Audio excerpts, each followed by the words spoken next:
চোরের মাধ্যমে চুরি মুক্ত দেশ হতে পারে না, জালেমের মাধ্যমে জুলুম মুক্ত দেশ হতে পারে না, দুর্নীতিবাজের মাধ্যমে দুর্নীতি মুক্ত দেশ হতে পারে না। শুধু দেশ, দল এবং নেতা পরিবর্তনের মাধ্যমে মানুষের শান্তি আসতে পারে না। এ দেশ বারবার পরিবর্তন হয়েছে। ব্রিটিশদের বিরুদ্ধে আন্দোলন করেছিলাম, যেহেতু ব্রিটিশরা বৈষম্য করছে, বৈষম্য দূর করার জন্য ব্রিটিশদের বিরুদ্ধে আন্দোলন করে দেশ স্বাধীন করেছিলাম। ভেবেছিলাম বৈষম্য দূর হবে, কিন্তু আমরা কি দেখলাম? পাক ভারত উপমহাদেশের সংখ্যাগরিষ্ঠ মানুষ সংখ্যালঘু মুসলমানদের সাথে বৈষম্য করছে।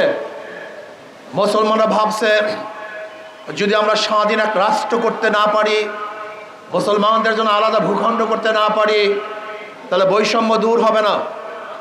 আমরা 47-এ বৈষম্য দূর করার জন্য পাকিস্তান নামে একটা দেশ গড়লাম।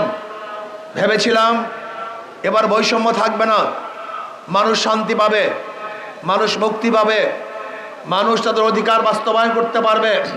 কিন্তু আমরা কি দেখলাম? পশ্চিম পাকিস্তানের লোক পূর্ব পাকিস্তানের লোকদের সাথে বৈষম্য করছে। আমরা ভাবলাম এই বৈষম্য দূর করার জন্য যদি আমরা পশ্চিম পাকিস্তান থেকে আলাদা না হতে পারি, বাংলাদেশ নামে এক স্বাধীন রাষ্ট্র গঠন করতে না পারি, তাহলে বৈষম্য দূর হবে না। এদেশের মানুষ অস্ত্র ধরেছে, আন্দোলন করেছে, জীবন দিয়েছে। আমরা বাংলাদেশ নামীয় 71 এক রাষ্ট্র করলাম। ভেবেছিলাম এখন আর বৈষম্য থাকবে না। সেই 71-এর স্লোগান কি ছিল? সাম্য, মানবিক মর্যাদা, সামাজিক ন্যায় বিচার। কিন্তু আমরা কি দেখলাম? 71-এর পর থেকে 53 বছর পর্যন্ত বহুত শাসক দেখেছি, বহুত দলের শাসন দেখেছি, কিন্তু মানুষের বৈষম্য দূর হতে দেখি নাই। আজও গরিব, দুঃখী, মেহনত মানুষের অধিকার বাস্তবায়ন হয় নাই। আজকেও শ্রমিকরা তাদের অধিকার আদায়ের জন্য রাস্তায় আন্দোলন করছে। আজকেও 53 বছরেও হাজারো আমার মা বোনরা ধর্ষিতা হচ্ছে, এমনকি আমাদের মা বোনদেরকে ধর্ষণ করার পরে হত্যা করা হচ্ছে। আজকেও হাজারো বাংলাদেশের মানুষ খোলা আকাশের নিচে জীবনযাপন করছে। আজকে বাংলাদেশের হাজারো মানুষ তারা ক্ষুধার তাড়নায় ডাস্টবিনে কাক এবং কুকুরের সাথে লড়াই করছে। আজকে বাংলাদেশের হাজারো মানুষ বস্ত্রহীন অবস্থায় বসবাস করছে। আজকে বাংলাদেশের হাজারো নাগরিক গরিবরা তারা অর্থের অভাবে উচ্চ শিক্ষায় শিক্ষিত হতে পারছে না। না, আজকে আমরা এই জন্যই বাংলাদেশ সৃষ্টি করি নাই। বাংলাদেশ সৃষ্টি করেছিলাম যেখানে থাকবে ভেদাভেদ, থাকবে না, সাম্যতা থাকবে, মানবিক মর্যাদা রক্ষা হবে, বর্তমানে মানুষ অধিকার ফিরে পাবে, যেখানে গরিব থাকবে না, কেউ খাবে কেউ খাবে না তা হবে না, কেউ থাকবে 10 তলায় কেউ থাকবে নিচতলায় তা হবে না। সাম্যতা, সবাই সমান অধিকার ভোগ করবে। চাকরির ক্ষেত্রে সাম্য অধিকার, সমান অধিকার ভোগ করবে।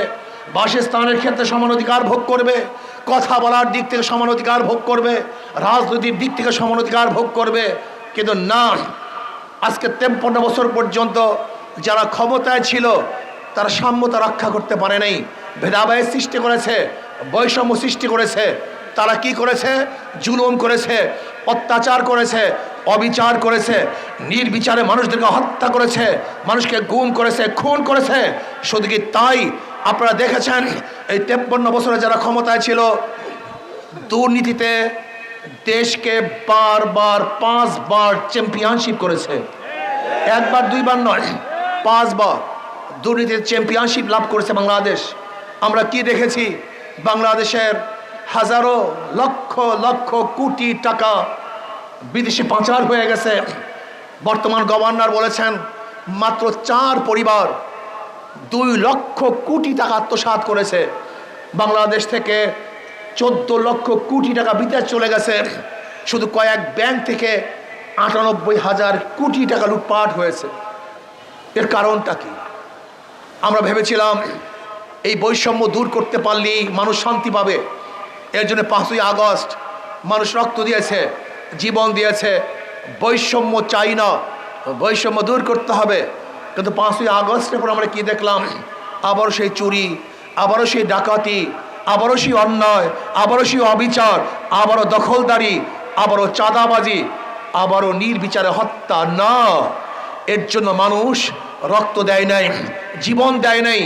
আমরা কি দেখতেছি?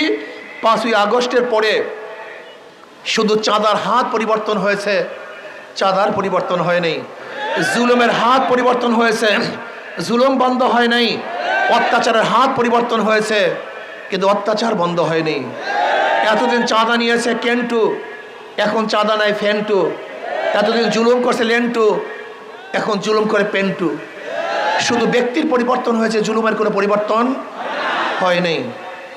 আমি জনগণকে একটা কথা বলতে চাই, আমাদের শায়খ মুর্শিদ, আমাদের লিডার বারবার একটা কথা বলেছেন, তেঁতুল গাছ লাগিয়ে মিষ্টি ফলের আশা করা যায় না, মাদার গাছ লাগিয়ে আমের আশা করা যায় না। চোরের মাধ্যমে চুরি মুক্ত দেশ হতে পারে না, জালেমের মাধ্যমে জুলুম মুক্ত দেশ হতে পারে না, দুর্নীতিবাজের মাধ্যমে দুর্নীতি মুক্ত দেশ হতে পারে না।